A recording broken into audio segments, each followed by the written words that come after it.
Hej og velkommen til endnu en vlog her på min kanal. Det er den 16. oktober og klokken 9:30. Og jeg har været vågen siden klokken sådan 6:30, men jeg kunne åbenbart ikke sove mere og har ligget i sengen indtil nu. Jeg er blevet lidt småsyg, men besluttede mig for, at det kan jeg ikke tage mig af i dag. At jeg har brug for at få fikset noget, fordi jeg de sidste 2 dage ikke har fået lavet en skid. Nu er jeg oppe og har fået lavet min skincare og lige ved at køre med den her HR Booster fra Medicube, som kan alt muligt. Jeg har nogle forskellige indstillinger og sådan noget. Den er rimelig nice. Men nu vil jeg lige få gjort mig klar til dagen, fordi jeg føler mig som en zombie. Faktisk er noget af det vigtigste for mig at få sollys i hovedet som det første, når jeg vågner, og det har jeg så gjort i dag. Men jeg plejer altid at starte med at gå med Vilma, få noget dagslys i hovedet og bare vågne op. For helvede altså. Jeg ved ikke, om det her bare er et tegn på, at jeg skal tilbage i sengen, fordi jeg er fandme ikke frisk. Men jeg skal sende en kampagne til godkendelse i morgen, og den er jeg nødt til at filme i dag, fordi jeg tager til København i morgen. Jeg er nødt til at hive mig selv op. Så nu skal jeg lige igennem den her morgenrutine, og så ikke igennem, fordi det er faktisk det, jeg elsker. Det var egentlig meningen, at jeg vil lave nogle masse hyggelige ting i dag. Jeg havde faktisk også virkelig meget lyst til at tage i form sommerland i dag, fordi sådan, det er Halloween, og det er hyggeligt. Nu må jeg hellere få tørret det der citroner. Jeg bagte bananbrøds muffins i går med den opskrift, jeg har på min Instagram. Ej, nu satte jeg hånden oven i det der. Jeg gider mere. Ej, men så lægger jeg min telefon oven i det også. Altså sådan, go to fucking Batman. Nu bliver det godt. Fra nu af bliver det rigtig godt. Skål. Så lækkert. Jeg tænker måske lige, at vi kan tage en gennemgang af de kosttilskud, jeg tager i forbindelse med både sådan generelt velvære og fertilitetsbehandling, som jeg har fået anbefalet af en hormonterapeut, som har lavet en hormontest på mig. Lad os lige gennemgå dem. Jeg tager lige her. Og jeg tager sådan lidt for skudt i løbet af dagen, så jeg tænker bare, at vi tager dem løbende. Men her er dem, jeg tager om morgenen. Det første, jeg tager, er D-vitamin. Og det anbefales dog at tage i vinterhalvåret, fordi solens UVB-stråler ikke er stærke nok til os her i Danmark, til at vi ligesom kan få nok D-vitamin igennem solen. Og den tager jeg her om morgenen, hvor jeg lige har taget mit shot. Og så tager jeg også den her C-vitamin, som støtter immunforsvaret. Det har jeg især brug for lige nu. Så tager jeg Q10, fordi at det anbefales i forbindelse med fertilitetsbehandling. Og sidst men ikke mindst her om morgenen, så tager jeg den her, som indeholder omega-3. Så det er sådan dem, jeg tager om morgenen. Okay, jeg har lige snakket med min agent, fordi jeg havde en kampagne, jeg skulle filme i dag, og så sende til godkendelse i morgen. Men jeg har det simpelthen ikke særlig godt. Jeg skulle også bare filme den for nogle uger siden, men jeg er bare så dårlig til at være i god tid med noget som helst der i verden. Og jeg vil så gerne blive bedre til det, men hvordan fanden gør man det? Jeg har aldrig været det, og jeg ved ikke, hvad gør jeg. For helvede, mand. Nu vil jeg i hvert fald lige lave mig en matcha, tror jeg, og så hopper jeg tilbage i seng, så læser jeg videre på min bog, jeg er i gang med. Det var en af de bøger, jeg anbefalede i min vlog for 2 gange siden måske. Det står i caption. Jeg kan også lige lægge den herop, eller derop, jeg ved det ikke. Den vil jeg læse videre på, fordi nu begynder den virkelig at blive spændende. Vi har stadigvæk ikke fået styr på de bananfluer. Så venner, jeg har brug for, at I giver mig bedste tips. Det bedste tip til bananfluer. Glemmer det, men jeg husker det altid. Ved I, hvad jeg mener? Jeg glemmer det i min morgenrutine, men så husker jeg det efter. Og det skal være stort i dag, because not fresh. Det her er giga. I can do it. Puha. Så sidder jeg lige og ser min skønne veninde Mia spille badminton. Hun er sej. Jeg skal virkelig finde ud af i dag, hvad jeg skal på til simmeprisen, og jeg skal have pakket, fordi jeg skal flyve i morgen klokken 7:30. Og håber bare, at jeg er frisk der, fordi jeg vil afsted. Jeg har slet ikke lige sådan ordentligt kigget efter et outfit. Jeg kiggede lige hurtigt ind i byen i sidste uge, tror jeg. Jeg tror simpelthen bare, at det bliver, at jeg finder noget herhjemme i min garderobe. Jeg er sikker på, at det ender med at blive sorte bukser og måske sådan en eller anden sort top. Jeg har fået drukket min matcha, og det var egentlig meningen, at jeg ville læse min bog. Jeg læser jo den her lige nu, men det har jeg ikke fået gjort endnu. Det skal jeg have efter Mias kamp. Og så glæder jeg mig til, at der er finale i Love Island i dag. Jeg hæver på Dina og Oliver. Og så også få den på hjemmebane. Det er en kæmpe forløs. Det er blevet frokosttid, og det bliver simpelthen en omgang af det her.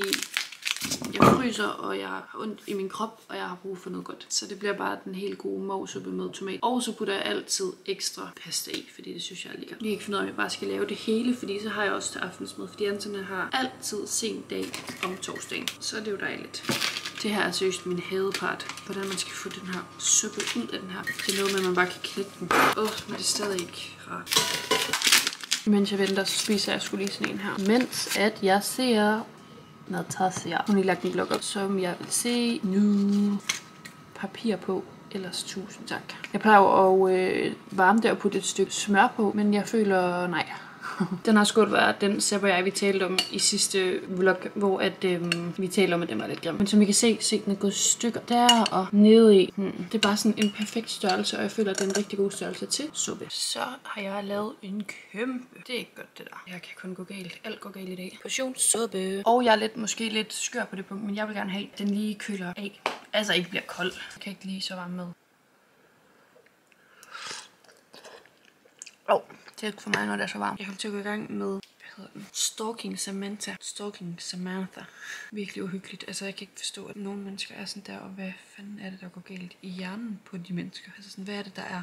Altså, det er der jo ikke et normalt fungerende menneske, der nogensinde vil gøre. Fuck, i dag har jeg bare så meget lyst til chokolade. Jeg er virkelig sådan snackhumør. Altså, jeg har virkelig lyst. Jeg er virkelig bare til chokolade, faktisk. Men jeg har jo ikke spist slik i, skal bare til 31 dage. Mest også fordi sådan, jeg får det ikke nice af at spise det. Men jeg overvejer lidt at gå ud og lave en varm kakao, som jeg også gjorde i sidste vlog, hvor at jeg laver den kold, altså ikke kold, men heller ikke varm. Og så med proteinpulver i, så jeg lige får noget protein. Jeg har spist virkelig meget af det der suppe med pasta. Så jeg har det lidt sådan, men jeg har brug for noget sødt. Jeg kan også godt lave nogle dadler med noget peanut butter i, fordi det er også lækkert. Noget struggle man. Denne bruger også lidt af det her rå kakaopulver. Lige lidt kanel. Altså, det er jo ikke det bedste, jeg har smagt i mit liv, må jeg indrømme. Men det er heller ikke dårligt. Jeg tror, den kan stille min træng til, at jeg har brug for at snakke alt muligt chokolade. Og også fordi jeg giver fandme ikke op nu. Altså nu har jeg klaret over halvdelen uden slik og chips. Og det kommer jeg til at fortsætte med. Og altså det er jo min egen fortolkning af, hvad slik og chips er. Så for eksempel hvis vi er til et eller andet, og vi får kage, så spiser jeg det. Vi fik kageis til min kusines fødselsdag i lørdags. Det spiste jeg, men der var slik på bordet, og det spiste jeg ikke. Sådan slik no-go, chips no-go, medmindre det er tortilla chips, som vi får i en ret. Jeg skulle have været fløjet i morges kl. 7:30.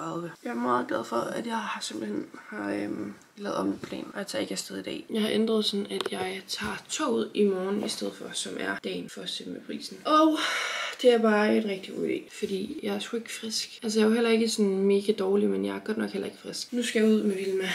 Nå, men jeg så jo Love Island færdigt i går. Eller det gør jeg faktisk ikke engang. Det skete det, at vi har fået nye naboer. Altså vi har vores naboer på den ene side, som er Lotte og Jesper og Pelle, som seriøst, de er bare pisse søde. Og jamen vi hygger bare. Anton løber meget med Jesper, og jeg hygger med Lotte, og vi alle hygger, og hygge. Lotte kom med surdejsboller i går, og det er bare så hyggeligt. Men så har Lottes, jeg tror de er barndomsveninder, flyttet ind over på den anden side også. Dem var vi lige over og besøge i går. Så da klokken 16 afsnittet kom ud, der gik jeg ind på det, spolede hen til at se, jeg kan ikke. Altså der ville jeg bare vide, hvem fanden har vundet rigtigt. Så der gik jeg bare hen og kiggede, så at Dina og Oliver vandt, som de skulle. Altså sådan, jeg kunne ikke se, hvem ellers der skulle vinde det program. Og så sagde de jo så også, at de var kærester i dag. Og det er bare mega godt. Jeg kommer til at savne det. Jeg synes faktisk virkelig, det var et godt program. Nu er jeg tilbage på gåtur og vil over og hente en suppe, som vi fik i går, som jeg synes, den skal vi virkelig prøve. Jeg viser jer den lige lidt. Men jeg har lige fået en ny omgang bone broth, fordi at den jeg har er ved at være tom. Ej, der er noget, jeg kan fortælle jer. Ej, det er måske heller ikke en så stor nyhed nu, men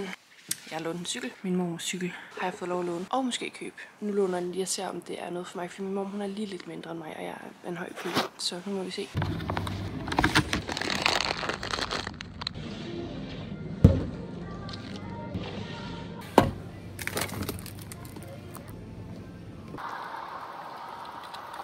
The soup is melting, so we have to be fast. Det var på tilbud, så jeg købte 2 gange tomatsuppe, fordi det fandme elsker jeg. Kød og melboller, 2 gange svampesuppe. Altså de her er så gode. Dem kan jeg virkelig anbefale.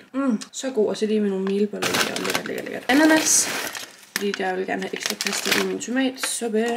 Hytteost, because I love. You know the morning routine by now. Jeg har lige drukket min bone broth og eksperimenterer lige lidt med at drikke den inden mit morgenshot. Det føles bare lige rart at få noget varmt ned først. Tid til kosttilskud. Nu har jeg fået lavet mig suppe, og jeg lavede faktisk også en kæmpe stor matcha med det der mandelmælk.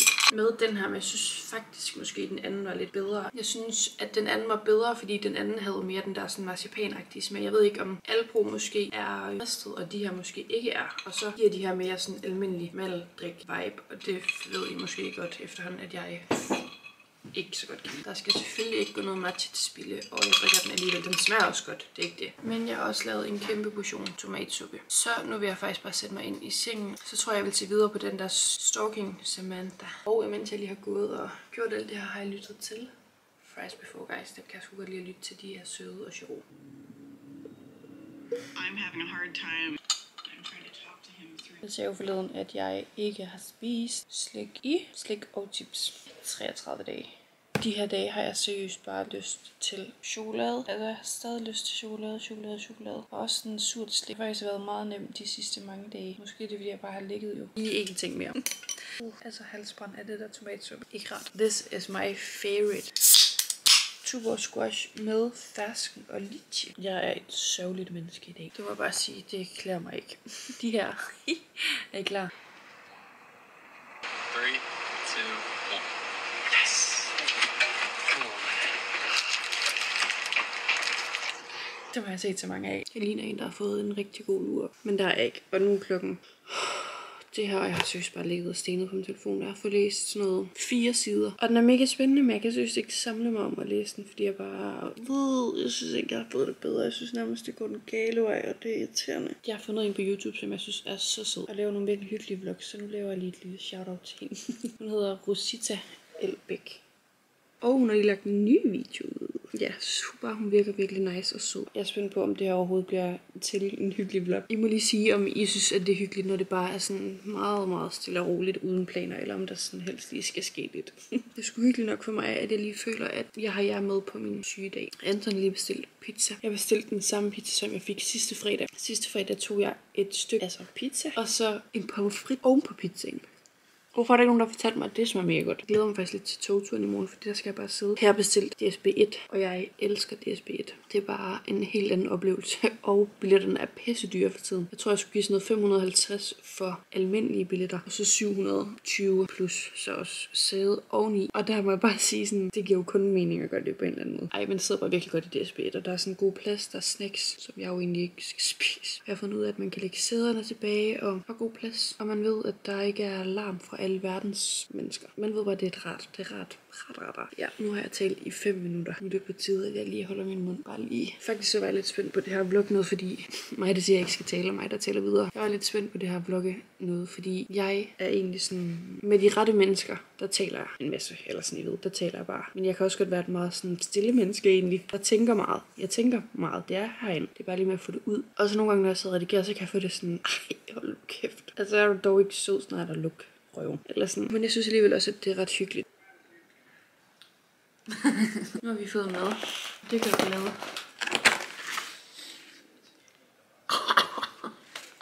Wow, hvor lækkert. Ærgerligt bøvligt for dig. Og så vil du lige se en kombi, jeg har bare fundet ud af, der er virkelig god. Nej, det smager så godt. Sammen med for sig.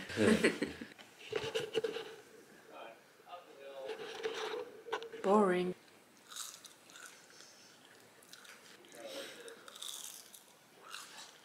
Så er næsten synd at gøre over hendes hoved. Er det god? Ja, den er faktisk ret god. Hvad kan du bedst lide? Nå, godt så. Jeg kan bedst lide min. Men din er også god, de laver virkelig gode pizzaer. Ja, det gør de faktisk.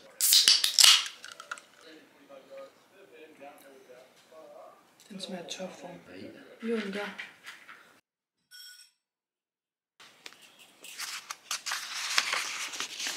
Vi ser Mia spille. Og dadler med peanut butter og lidt salt. Jeg er lige ude i bad og prøver simpelthen det her strømpeshow. Hvilket er meget spændende her dagen inden Simba-prisen. Og så har jeg sat det op på hovedet, for at jeg ligesom kan ligge ordentligt. Det her var sgu ikke lige lukket, men det er faktisk, altså det er pænt nok herovre, men nej.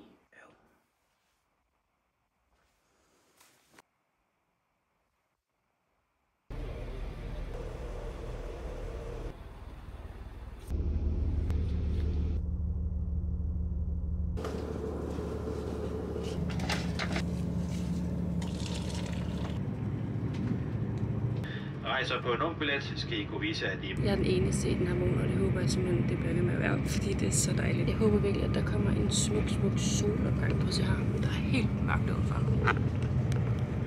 Ej, den er faktisk på vej. Flikker. Hej. Hvordan i alverden skal jeg få det her op? Okay, måske ikke. Så bliver det af sig selv om, at der er krummer i hele muligheden.